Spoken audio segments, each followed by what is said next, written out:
a moment this morning to hear from one of our young people.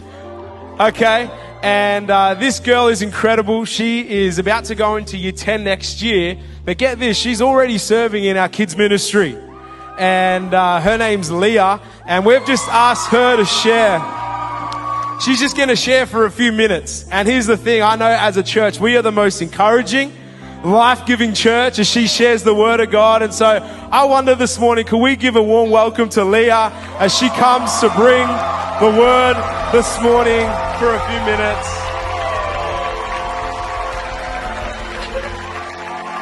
Hi everyone, I'm Lia. You're welcome to sit.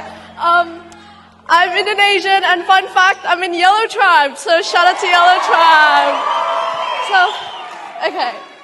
Have anyone ever felt like they're in the middle of waves, right? And like you're trying to calm down and you're trying to be still, take control, but it feels like you're just sinking, you know? Like, it's like Peter in Matthew 14, verse 22 to 33.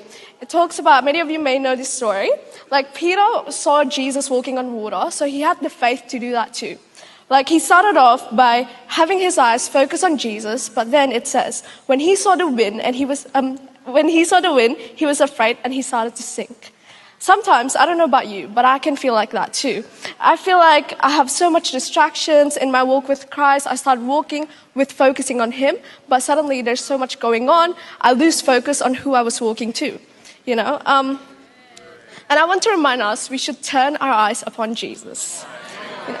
Once our gaze starts to shift away, we begin to sink. And like often we can get distracted by our feelings, our situations, so much more, you know? And we can feel like we're starting to sink because we're trying to take control of these stuff in our lives. Like we're not giving it to the Lord, you know? And our focus is no longer on Christ.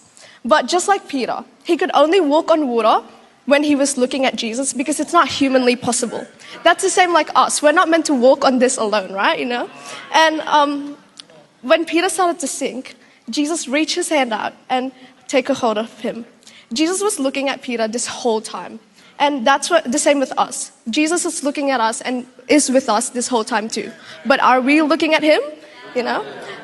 Like Tyler preached on Friday, we need to want the things of God rather than our own desires. And I'm going to use the same verse, Matthew 6:33. Seek his kingdom first and all these things will be given to us. Yes, this is talked about a lot, but we need to redirect our gaze on Jesus every single day.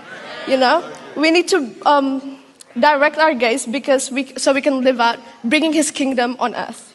And Jesus, you know, is the center of everything. Just like we're talking about in James, we're learning to love one another and we're learning to take care of one another. But the only way we can do that is when we know the love that Jesus has for us. And to do that is by turning our eyes upon Jesus. You know. And even when we fail to turn our eyes upon Jesus, same as Peter, Jesus will take his hand out and reach us and take a hold of us. And he's always going to be there for us. So he's the center of everything. Just want to remind everyone to turn their eyes upon Jesus because he's the only way, he's the truth, and he's the life.